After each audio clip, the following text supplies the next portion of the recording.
වර්තමාන ලෝකයේ බොහෝ නිෂ්පාදන කරන්න ගොඩාක්ම උදව් වෙන මූලද්‍රව්‍ය මොකක්ද කියලා ඇහුවොත් උත්තරේ තමයි ටයිටේනියම්. ඉතින් ටයිටේනියම් ගැන විස්තර අපිට අහන්න දකින්න ලැබෙන අඩුයි. නමුත් දිනෙන් දින ප්‍රයෝජන නම් වැඩි වෙමින් පවතිනවා. ඒ නිසා ටයිටේනියම් ගැන විස්තර අනිවාර්යයෙන් දැනගන්න ඕන නිසා ඔන්න අපි අද ටයිටේනියම් ගැන අහලා දැනගමු.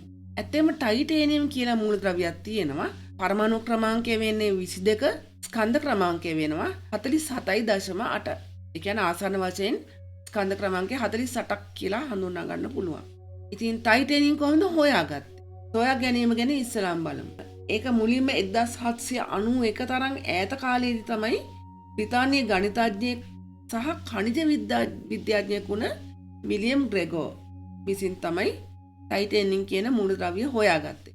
නමුත් ඔහු ටයිටේනියම් කියන නම තිබ්බේ නැහැ. දැන් ඒ හොයාගත්ත මූලද්‍රව්‍ය විශේෂත්වයක් ඔහු දැක්කා. ඊට පස්සේ ඒ ඔස්සේ පරීක්ෂණ කරපු තවත් කෙනෙක් තමයි නාමකරණය සිදු කරේ. කවුද?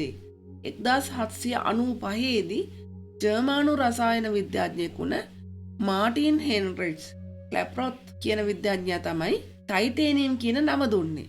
මේ විශේෂ මූලද්‍රව්‍යයට ටයිටේනියම් කිව්වා. මේකේ ගොඩක් විශේෂයි කියලා හඳුනාගත්ත නිසා ග්‍රීක දේවතාවෙක් වුණ ටයිටන් මරුන්ගේ නමින් තමයි ඔන්න ඒ මූලද්‍රව්‍යයට නම තිබ්බේ. ඉතින් දේවතාවෙක්ගේ නමක් දෙන්න තරම් ලොකු වැදගත්කමක් තියෙනවා කියලා ඒ 1795 දී පවා ඔවුන් දැනගත්තා. ඉතින් ටයිටේනියම් කොහොමද තියෙන්නේ පෘථිවියේ? අපි ඒක ඊළඟට බලමු. සමස්ත පෘථිවියෙන් 0.4%ක්ම තියෙනවා. ඉතින් පෘථිවියේ තියෙන මූලද්‍රව්‍ය ගැන සියල්ලම සලකලා බලනකොට 9 වඩාත්ම ප්‍රචලිත මූලද්‍රව්‍ය තමයි ටයිටේනියම් කියලා කියන්නේ. ඉතින් තිබෙන ස්ථාන වෙන වෙනම බැලුවොත් ශාක සතුන් වගේ ජීවීන් තුල ඊළඟට කඳු ඊළඟට වැලි මැටි ස්වභාවික ජලය ඛනිජ පාෂාණ ඔය වගේ හැම තැනකම වාගේ මේ ටයිටේනියම් කියන මූලද්‍රව්‍ය හමු වෙනවා. ඒ වගේම අපේ රටේ බහුලව තියෙනවා මේ ඉල්මනයිට් රූටයිල්. ඒ වගේ ටයිටේනියම් කියන මූලද්‍රව්‍ය බහුලවම තියෙනවා. ඉතින් මේ ටයිටේනියම් ගැන මෙච්චර මේ වැදගත් කියලා කිව්වට විශේෂිත ගුණ ගැන දැනගන්නම ඕන. එහෙනම් අපි විශේෂිත ගුණ මොනවද කියලා හොයාගමු. ටයිටේනියම් වල ශක්තිය මෙටල් වලටත් වඩා වැඩි කියන්නත් පුළුවන්, සමානයි කියන්නත් පුළුවන්. නමුත් ඒක ශක්තිමත් වුණාට ඒ මෙටල් වලින් 45%කින් පමණ සැහැල්ලුයි. අන්න එතන තමයි විශේෂත්වය තියෙන්නේ. සැහැල්ලුයි ශක්තිමත්. ඊළඟට ස්වභාවික ආවරණයක්. ඒ කියන්නේ ඔක්සයිඩ් ලේයර් එකක් නිර්මාණය කරනවා මේ ටයිටේනියම් වලින්.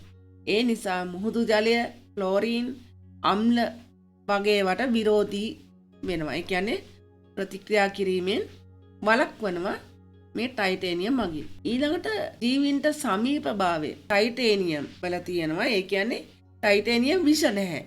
ශරීරයට හිතකරයි. ඒ නිසා වෛද්‍ය උපාංග වගේවා බහුලව භාවිතා කරන මේ ටයිටේනියම් වලින්. ඉතින් තවත් අපූර්ව තොරතුරු ටිකක් අපි හඳුනා ගමු ටයිටේනියම් ගැන.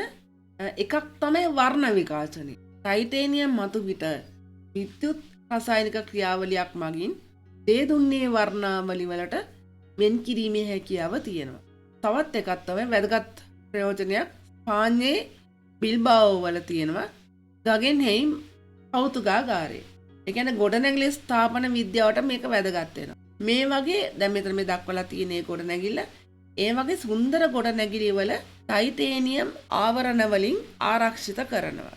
ඊළඟට වලලු, නානකටු, ඔරලොසු වගේ අලංකාර භාණ්ඩ හදා ගන්නත් මේ ටයිටේනියම් යොදා ගැනීම සිදු කරනවා. නමුත් ටයිටේනියම් කුඩු දැවී යාමේ අවදානකමකින් යුක්තයි. ඒ කියන්නේ ටයිටේනියම් සාමාන්‍ය ටයිටේනියම් නම් දැල් වෙන්නේ නැහැ. දහණය වෙන්නේ නැහැ. නමුත් ටයිටේනියම් කුඩු තමයි පහසුවෙන් දැවී යන්නේ. ඊළඟට ප්‍රතිචක්‍රීකරණය. ඒ කියන්නේ නැවත නිෂ්පාදනය කරන එකට කියනවා ප්‍රතිචක්‍රීකරණය කියලා. භාවිතා කරාට පසුව එය නැවතත් භාවිතයට සුදුසු මට්ටමට පත් කිරීම තමයි ප්‍රතිචක්‍රීකරණය වෙන්නේ. ඒ වගේම ඒ මගින් පරිසර ආරක්ෂාවක සිදු වෙනවද කියලා බලමු. ටයිටේනියම් 100%ක්ම ප්‍රතිචක්‍රීකරණය කරන්න පුළුවන්. ඒක නැවත සකසන්නත් පුළුවන්. නමුත් ඒ ක්‍රියාවලිය වියදම් වැඩි. එහෙම ගැටලුවක් නම් තියෙනවා. ඉතින් ඕනෑම මූලද්‍රව්‍යයක් වගේ දෙයක් ඕනෑම අලුත් නිෂ්පාදනයක් ගැන කතා කරනකොට අලුත් සොයා ගැනීමක් කරනකොට අනතුරුදායකද කියන එක අනිවාර්යයෙන්ම බලනවා. ටයිටේනියම් අනතුරුදායකද? ඒකත් බලමු. ටයිටේනියම් කුඩු ආශ්වාස කරන්න හොඳ නැහැ. ඒ කියන්නේ මිනිසාගේ පෙනහළු වලට තමයි ඒක බලපාන්නේ. ප්ලූරල් රෝග ඇති කරන්න පුළුවන්කම තියෙනවා. ඉතින් ඒ ටයිටේනියම් කුඩු පිළිකාකාරක වෙන්න පුළුවන්.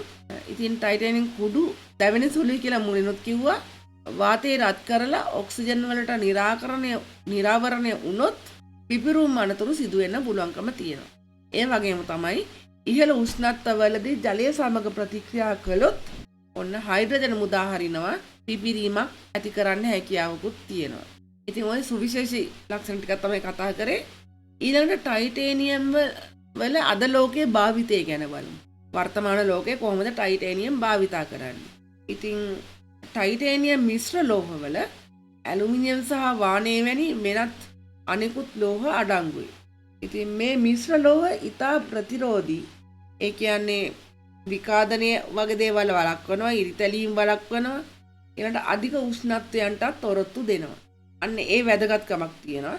ඉතින් ශක්තිය ඉහළයි, සැහැල්ලුයි.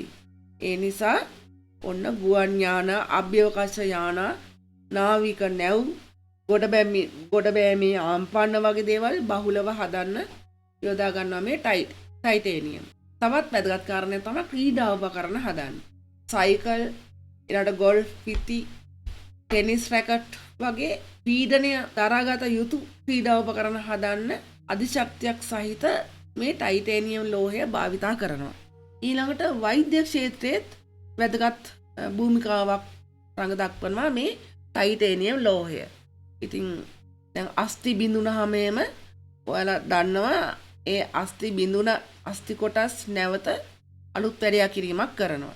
ඒකට සත්‍ය අස්ථි නෙමෙයි දාන්නේ මෙන්න මේ ටයිටේනියම් මිශ්‍ර ලෝහ.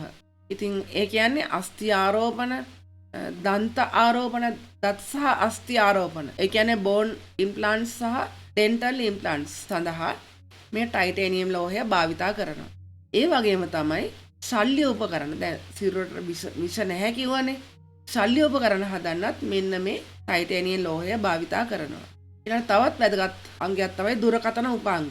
ඒ කියන්නේ ෆෝන් ගැජට්ස් හදන්න. ඒ කියන්නේ Apple, Samsung වගේ සන්නාම සහිත ලැප්ටොප්, ජංගම දුරකථන, ස්මාර්ට් වොච් ඔන්න ඔය වගේ දේවල් හදන්න මේ ටයිටේනියම් භාවිතා කරනවා බහුලව. ඉතින් තව මේ ප්‍රයෝජන නැත්නම් භාවිතා වන ක්ෂේත්‍ර වැඩි වෙමින් තමයි පවතින්නේ. දැනට භාවිතා කරන ඒවා තමයි මේ දක්වලා තියෙන්නේ. ඉතින් මේ ශක්තිමත් ලෝහයට ලුණු වතුරේ විකාදනයට ඔරොත්තු දෙන්න හැකියාව තියෙන නිසාම නැව්, ලුණු වතුර සහිත මින් මැදුරු, ඊළඟට දීවර මාර්ග, සමහර සබ්මැරීන් වගේ දේවල් පවා හදන්න මේ ටයිටේනියම් මිශ්‍ර ලෝහ භාවිතා කිරීම සිදු කරනවා. ඊළඟට ශරීර තරල සමග ස්පර්ශවන විට ඒවා බිඳ වැටෙන්නේ නැති නිසා තමයි අර මුලින් කිව්වා වගේ දන්ත බද්ධ කිරීම, ඊළඟට අස්ථි ආරෝපණ වගේ දේවල් කරන්න යොදා ගන්න මේ ටයිටේනියම් මිශ්‍ර ලෝහය. තවත් එකක් තමයි කෘත්‍රිම උපාංගවල භාවිතා කරනවා. ඒ කියන්නේ ශරීර පටක අස්ථි වලට ප්‍රතික්‍රියාශීලී නොවන නිසා. ඒකත් මුලින් හැඳින්වුවා රූපරාමුත් සමගම. ඊළඟට ටයිටේනියම් ඔස්ටියෝසන්නායක වෙනවා. ඒ කියන්නේ බද්ධ කිරීම මතම අස්ථි ප්‍රවර්ධනය කිරීමක් වෙනවා. ඉතින් වඩාත්ම සුලභාකාරය තමයි ටයිටේනියම් ඩයොක්සයිඩ් TiO2 වර්ණකය. ඒක දැන් ජනප්‍රිය වෙලා තියෙන්නේ, වෙමින් පවතිනවා කියන්නත් බෑ. ගොඩක් ජනප්‍රියයි. එතන මේක පාරාන්දයි. පාරාන්දයි කිව්වේ ඒ තුලින් ආලෝක කිරණ වලට යාමට නොහැකි. එනන සුදු පාටයි. විෂ නොවන කුඩු වර්ගයක්. ඒ නිසා වානිෂ් කඩදාසි, ග්ලේස් වගේ දේවල් වල වර්ණක ලෙස මෙය යොදා ගන්නවා. ඉතින් මේක ඇත්තෙම ජනප්‍රිය වුණේ ඇයි? වඩාත්ම ස්ථායි ඔක්සිකරණ තත්ත්වයක් තියෙනවා. ඒ කියන්නේ අල්ට්‍රා වයලට්, එහෙම නැත්නම් UV නැත්නම් පාරජාම්බූල කිරණ දුර්වර්ණ වීමට ප්‍රතිරෝධී වෙනවා. ඉතින් කාලයක් යනකම් දුර්වර්ණ වෙන්නේ නැති නිසා මේ තීන්ත සහ ප්ලාස්ටික් හිරු ආවරණවල බහුලව භාවිතා කරනවා මේ ටයිටේනියම්. ඉතින් මේ තියෙන තවත් ප්‍රයෝජන, ඒ කිව්ව විදිහේ තවත් ප්‍රයෝජන කීපයක්. ඒ කියන්නේ ආහාර නිෂ්පාදනයටත් සුදු වර්ණය ලබා දීමට මේ ටයිටේනියම් ඩයොක්සයිඩ් වර්ණකය පාවිච්චි කරනවා. උදාහරණ මෙතන දක්වලා තියෙනවා මාෂ්මෙලෝස්, කේක් අයිසින්, ඊළඟ චුයින් ගම්. ඒ උදාහරණ දක්වලා තියෙනවා. මං හිතන ටයිටේනියම් ගැන සුවිශේෂී තොරතුරු කීපයක් ඔයාලා හඳුනාගත්තා කියලා. තවත් මීට වඩා තොරතුරු කීපයක් තවත් වීඩියෝ එකකින් අරගෙන එනකන් එහෙනම් ඔබ සැමට ආයුබෝවන්.